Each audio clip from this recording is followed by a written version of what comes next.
Oke, bismillahirrahmanirrahim teman-teman. Sekarang saya sedang di mana? Bumen. Kebumen. Pantai apa namanya? Panahan. Pantai Penahan. Kita akan ngobrol-ngobrol sedikit dengan anak-anak Aroyah plus ada bonus anak Lipia 1.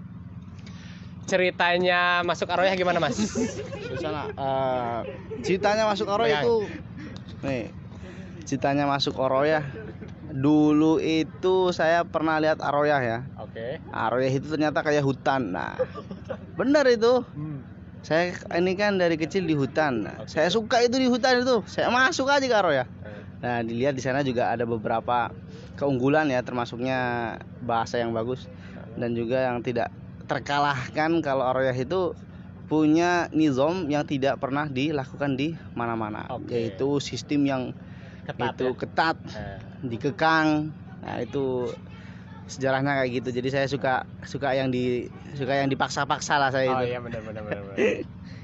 Oke, jadi suka yang dipaksa. Memang ikhwah, jadi dengan paksaan kita bisa maju. Kemudian di samping saya ada Azam ya. Nah, Ini paling muda di Aroyah. Semester berapa berarti? semester 2. Semester 2. Dan ini kawan-kawan dari sini sampai sini selain anak, ini lulusan MAWI. WI itu apa? Watonia Islamiyah Kebumen ya. Jadi satu alma mater SMA. Saya tanya ke Azam karena Azam paling muda, gimana rasanya kuliah daring? Sebenarnya kuliah daring banyak kendala ya. Oke. Banyak kendala yang dihadapi ketimbang tatkala kita kuliah online. Terutama kalau saya sendiri, kenapa saya masuk Aroyah? Karena ingin menjauhi HP kan. Ingin menjauhi HP, handphone. Oh iya. Tapi sekarang malas harus dengan handphone belajarnya. Jadi banyak waktu terbuang untuk hal-hal yang mungkin itu bukan pelajaran lah. Iya. Bukan di pelajaran. Malah sering terbuang-buang dalam hal yang mungkin nggak bermanfaat lah. Iya. Itu yang saya paling susah. Dan juga untuk konsentrasi juga lebih susah tatkala daring, karena kita nggak berhadapan dengan ustadz. Kalau misalnya ketiduran ataupun ngantuk, itu nggak ada yang negur kan.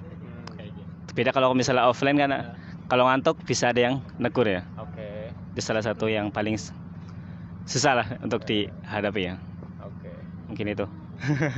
Jadi inspirasi yang bisa kita ambil, masuk Aroyah ingin meninggalkan HP. Jadi memang kita semua tahu nih, orang-orang penonton juga tahu bahwa HP bisa menjatuhkan kita. Betul gak, Put? Iya. Wah, itu bisa membuang waktu kita sangat banyak sekali. Jadi hati-hatilah dengan apa yang ada di tangan Anda. Sekarang masuk ke Pak Is nih. Jadi gini, Pak Is itu punya suatu markas. Yang markas itu dia tinggal sendiri di situ, dan anak-anak Aroyah yang di Kebumen itu pada datang setiap pagi ya? Iya. Setiap pagi, khususnya angkatan 13 dan 14 ya? Iya. Kalau angkatan 13-nya ada 5, kalau angkatan 14-nya Ada 3, jadi 8 lah jumlahnya ya, kalau yang rutin ke sana ya. Termasuk ini nih, nanti kita akan tanya anak Lipia. Jadi kok bisa gitu? Nanti mungkin kita akan tayangkan videonya di markas bagaimana keadaannya, gimana suka duka, sukanya apa, dukanya apa, belajar ngumpul tapi sambil daring gitu. belajar ngomong. Jadi sambil ngumpul kan. Ya, kalau suka duka belajar daring gitu ya. Kalau suka duka belajar daring ya pasti ada sukanya ada dukanya. Kalau dukanya ya jujur, kalau selama kuliah daring ini susah untuk mengatur waktu karena di luar ini kan banyak kesibukan. Nah, tapi alhamdulillah kita itu punya markas yang mana dengan markas tersebut kita itu bisa berkumpul di dalam suatu lingkungan yang mana lingkungan tersebut itu satu arah loh. Oke, benar. Kalau seandainya mungkin kalau tanpa ada suatu channel, suatu perkumpulan, mungkin kita itu banyak akan mudah mungkin terombang-ambing di dalam aritmatika kehidupan. Aritmatika. Ya gitu. Nah, terus dengan dan sukanya ya. Sukanya kuliah daring ya pasti ada sukanya dukanya kan. Oke. Nah, kalau sukanya ya kita itu mungkin lebih mudah di dalam mencari suatu informasi gitu. Referensi Ya itu lebih mudah dan juga ya mungkin gitu aja. Oke. Kita bisa ambil sukanya ya. Jadi bener di HP itu kita bisa lihat kutubutis kawan-kawan. Jadi kita mau cari matan hadis, kita cek sahih dhaifnya di HP bisa. Dan itu ada yang terpercaya. Website terpercaya ada masyayikh kita bisa temukan di YouTube.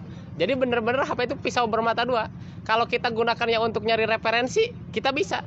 Semua kita bisa masuk HP. Begitu. Nah terus kita tanya anak Lipia. Kan ini satu alma mater SMA. Terus sekarang di Lipia ikut kuliah di markas. Jadi daringnya di markas. Gimana rasanya? Senang. Oh senang. Di Lipia udah berapa bulan? Offline-nya? Offline-nya baru 2 bulan. Oke, offline 2 bulan langsung daring.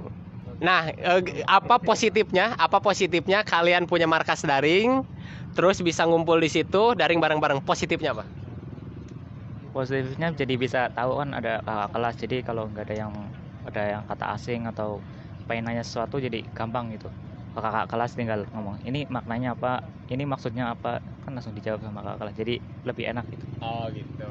Oke. Jadi memangnya Kebumen ini sangat menginspirasi sekali. Anak kira di tempat lain mungkin belum ada, atau ada tapi sedikit, di mana orang-orang satu daerah ngumpul daring bareng-bareng. Tapi Anda mau tanya nih, kalau ada yang ngantuk pas daring, kalian saling membangunkan nggak? Atau biarin aja gitu? Enggak, kadang kita saling mengingatkan, saling mencela juga. Oh iya, misalnya gimana? Misalnya yang dari kalian yang paling banyak malas-malasnya siapa? Yang misalnya tiduran? Ada. Ada. Oh, Saya. Oh iya. Contohnya saya yang paling sering tidur dan kadang kalau bosen lihat Google Meet itu. Bosan sekali.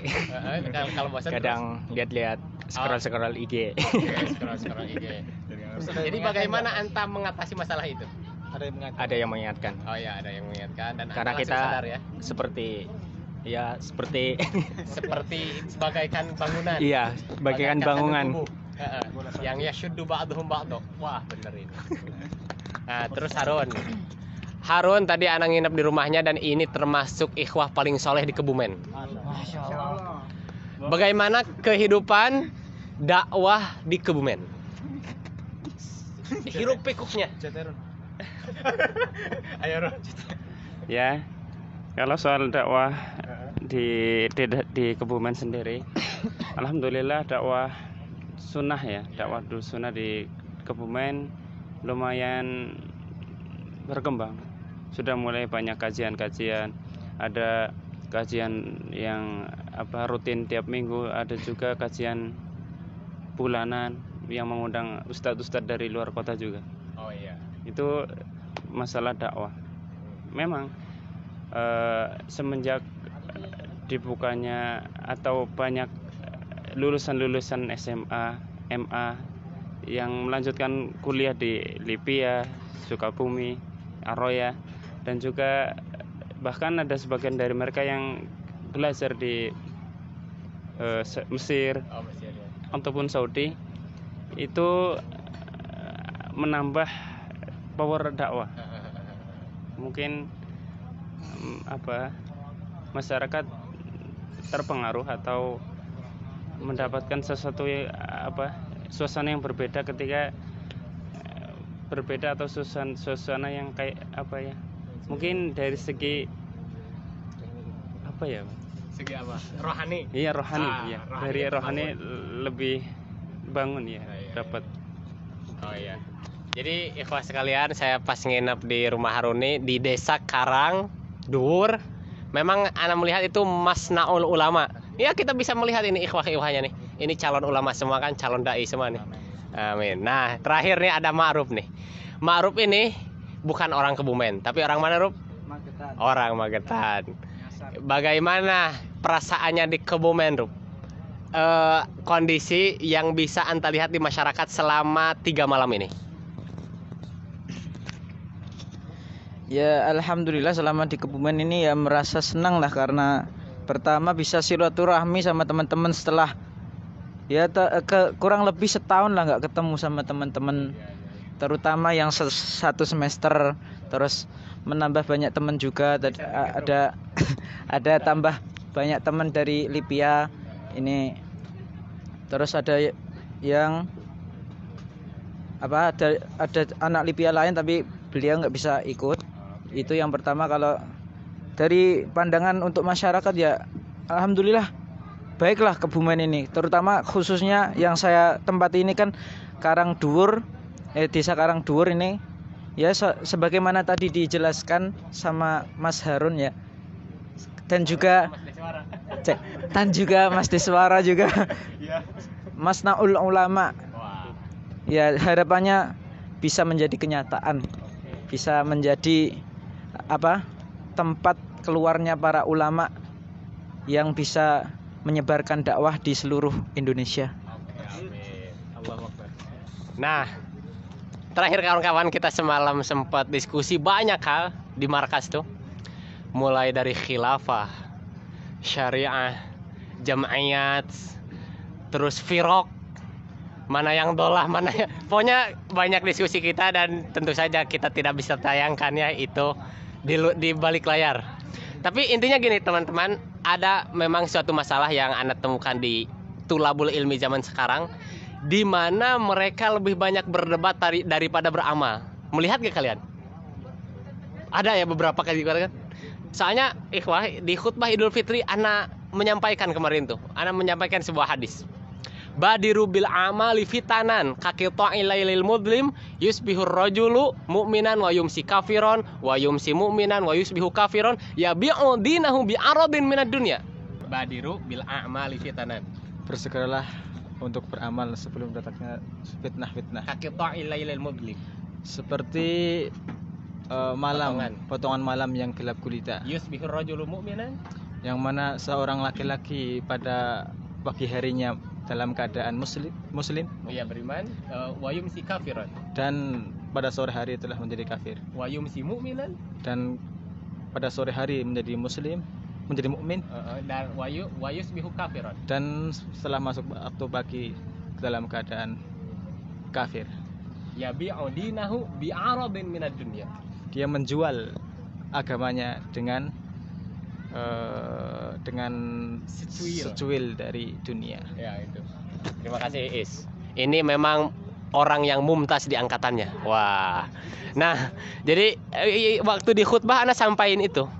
Jadi sebenarnya buat apa kita perbanyak debat tuh, buat apa? Jadi mendingan perbanyak amal aja. Karena ini bener-bener mengganggu Ana. Baru tadi malam di grup angkatan Ana nih, Mahfud tahu Mahfud? Nah, ada yang ngirim Hamas buatan Yahudi. Banyak itu yang komen set. Tapi orang yang ngirim pertama kali itu gak muncul lagi. Jadi intinya orang dia suka mancing-mancing aja. Dia tahu-tahu ngirim set Hamas buatan Yahudi, dia kirim video atau screenshot itu. Terus orang-orang di bawahnya puluhan chat, bahkan sampai 100 chat. Terus orang yang tadi ngirim awal tuh gak muncul sampai bawah. Jadi buat apa? Oke lah, kita gak bahas Hamas, apakah itu buatan Yahudi, apakah itu gak buatan Yahudi juga. Tapi yang penting ada hadis juga yang ingin saya sampaikan di sini. Hadis ini diriwayatkan oleh Abu Daud, Ibnu Majah, dan Ahmad. Dan ini sahih. Dan lafadznya ada di Abu Daud, kalau antum mau cek ya. Saat disebutkan fitnah di dekat Rasulullah, kemudian Rasulullah bersabda, "Idza ra'aitumun nasa qad marijat uhuduhum." Kalau kamu melihat manusia sudah melalaikan perjanjian mereka. Mereka kacau perjanjian mereka itu. Wa khaffat amanatuhum. Mereka menganggap ringan amanah, padahal amanah itu sesuatu yang berat, mereka menganggap ringan. Wa kanu hakadza. Maksudnya hakadza, kemudian wasyabbaka baina asabihi. Rasulullah menjalin jari-jarinya. Dan mereka udah seperti ini, jadi kacau, itu menunjukkan kekacauan. Kemudian langsung Abdullah bin Amr saat itu berdiri ke depan Nabi, kemudian berkata, "Kaifa af'alu inda dzalik? Ja'alani Allahu fidak." Bagaimana ya Rasulullah saat aku menemukan zaman seperti itu? Apa yang harus aku lakukan? Semoga Allah menjadikanku sebagai tebusanmu. Kemudian apa kata Rasulullah? Ilzam baitak. Udah antum tinggal aja di rumah. Kemudian nih setelah ini nih ada syahidnya nih. Wamlik alaika lisanak. Jaga lisan. Kalau kita bisa tafsirkan, dikiaskan sekarang, wamlik alaika ibhamak. Jempolmu tuh jaga gitu. Oke, engkau mengakui atau engkau yakin Hamas itu misalnya buatan Yahudi, tapi jaga jangan sampai itu menyakiti orang lain. Kamu terserah kamu mau meyakini Hamas itu buatan Yahudi, mau enggak terserah kamu. Yang penting wamlik alaika ibhamak, jempol kamu tuh jaga, jangan sampai ngeser-ngeser yang menyakiti orang lain. Kemudian setelah itu wa khudh bima ta'rif, ambillah apa yang kau tahu saja. Wa da'ma tunkir, dan tinggalkan apa yang engkau ingkari. Jadi kalau engkau mengingkari sesuatu, tinggalin aja. Jangan sampai kamu menyakiti orang lain. Tinggalin aja, cukup tinggalin. Kemudian wa alaika bi amri khossatin nafsik, dan engkau sibukkanlah dirimu dengan urusanmu sendiri. Coba bayangkan, kita punya banyak amal. Ini Mahfud sibuk dengan bahasnya, betul? Kalau sekarang disibukkan dengan debat-debat yang kayak gitu, gimana bahasnya mau beres? Gimana skripsinya mau beres coba? Sekarang ini punya tugas menghafal Al-Quran, ada ujian. Kalau sibuk sama berdebat di grup-grup tuh, mudah-mudahan ini yang suka mengajak debat nih, ini nonton nih. Kalau sekarang di mereka yang harusnya menghafal Al-Quran tapi disibukkan debat, gimana mereka bisa mutqin? Gimana waktu murojaahnya? Sibuk buat debat di grup WA. Nah, kemudian setelah itu wada anka amrol amah, dan tinggalkanlah perkara-perkara yang amah. Maksudnya ya kalau misalnya itu sudah diperdebatkan orang lain, udah antum lebih baik jaga diri aja. Jadi udah sibukkan diri aja. Karena pada nyatanya yang saya rasakan ya di dakwah Banjarnegara, jadi masyarakat tuh udah gak butuh banget perdebatan gitu. Coba sekarang kita sibuk berdebat, Hamas buatan Yahudi, Hamas bukan buatan Yahudi, sibuk berdebat. Itu masyarakat tuh ada yang butuh didakwahi. Itu masyarakat ada yang belum bisa baca Quran. Antum bisa baca Quran, ajari itu masyarakat tuh. Ngapain debat Hamas tuh? Gitu. Dan termasuk judul-judul lain juga. Itu masyarakat tuh ada yang muslim, ada yang belum bisa baca Quran, ikhwah. Masih mau sibuk debat. Udah itu. Jadi sudahi aja. Mudah-mudahan yang pecandu debatin nonton, dan orang yang kepancing terus mudah-mudahan sadar. Karena gini, biasanya orang itu mudah kepancing. Mereka gak suka debat tapi mudah kepancing, ada juga kan kayak gitu. Jadi coba bayangin nih, kalau orang nih ngajak debat nih, misalnya di grup, dia ngirim sesuatu yang itu udah diperdebatkan. Katakanlah misalnya dia ngirim hukum halalnya musik misalnya. Terus udah, kalau sekarang gak ada yang respon, lanjut gak dia? Enggak. Udah biarin aja. Itu cuma ngajak debat doang, bikin rame-rame aja. Dan sebenarnya para ulama tuh sudah finish bahas itu gitu. Udah finish bahas itu para ulama tuh. Dan masalah-masalah yang lain, masalah isbal, masalah apa yang memang sering kita perdebatkan, ulama tuh udah finish. Ngapain kita ikut-ikutan, ngapain? Udah yang kita mah ajarin tuh masyarakat baca Al-Quran, ajarin mereka sholat yang bener, yang kita udah dapat ilmunya, udah cukup. Masyarakat gak perlu tuh perdebatan yang kayak begitu. Nih, kita ingin dengarkan nasihat terakhir dari Mas Mahfud. Gimana nasihatnya Mas Mahfud? Nasihat umum untuk para pendakwah yang sering terjun ke masyarakat. Jadi sebenarnya kita itu tidak perlu berkuar-kuar tentang apa yang kita punya semuanya, tidak. Tapi cukup dakwah dengan apa yang kita perbuat. Semisal kita bikin masyarakat itu cinta dulu sama kita. Bagaimana masyarakat cinta sama kita? Tidak harus kita itu ganteng, tidak harus kita harus cantik, kaya, punya badan yang bagus, punya otak yang cerdas, tidak. Tapi dengan apa? Dengan akhlak karimah. Karena Rasulullah sendiri pun pernah mengatakan afsus salam bainakum. Nah, Dari murad sini atau maksud yang dari katakan yang disampaikan oleh Rasul sallallahu alaihi wasallam, afsus salam bainakum itu maksudnya kita itu menjaga akhlak. Kita menyapa dengan orang lain, kita kenal dengan orang lain. Tidak kalau kita jalan seakan-akan kita nggak punya mata, nggak bisa ngomong sama orang lain, kita sapa saja. Kalau kita sudah bisa menyapa orang itu akan punya simpati sama kita. Oh, orang itu punya akhlak baik, orang itu kenal sama saya. Walaupun kita nggak kenal, kita harus afsus salam bainakum, karena kita itu ikhwah muslim. Jadi kalau masyarakat sudah senang sama kita mau ajarkan apa saja insya Allah diterima. Tapi ingat, bukan masalah khilafiyah sebagaimana yang disampaikan. Kalau kita sudah menumbuhkan rasa cinta kita kepada masyarakat dengan cara kita tadi seperti tadi itu, insya Allah kita gampang membuka jalan. Karena kalau orang itu hatinya sudah terbuka, dia akan membuka lebar-lebar apa yang akan diinginkan. Buka lebar-lebar, jadi dia itu sudah menerima. Beda kalau orang sudah benci, wah dia aja gak pernah nanya sama saya, dia aja gak kenal sama saya, ngapain saya yang mendengerin dia, dia aja gak mau ngomong sama saya, buat apa saya dengerin dia. Tetangga kita salamin, teman kita salamin, kita senyum itu cukup. Jadi nggak perlu kita keluar ini kamu salah, nggak usah. Bukan permasalahan salah atau benar, yang jadi permasalahan adalah ketika kamu sudah menyampaikan atau belum. Di situ. Dan bagaimana kita menyampaikan kalau mereka itu nggak suka sama kita? Kuncinya di situ. Ketika mereka sudah cinta sama kita, sudah sayang sama kita, sudah kenal dari kita bisa menyampaikan apapun yang akan kita sampaikan. Terima kasih. Wah, alhamdulillah sangat adem sekali ya, merasuk ke dalam hati. Terima kasih Mas Badri.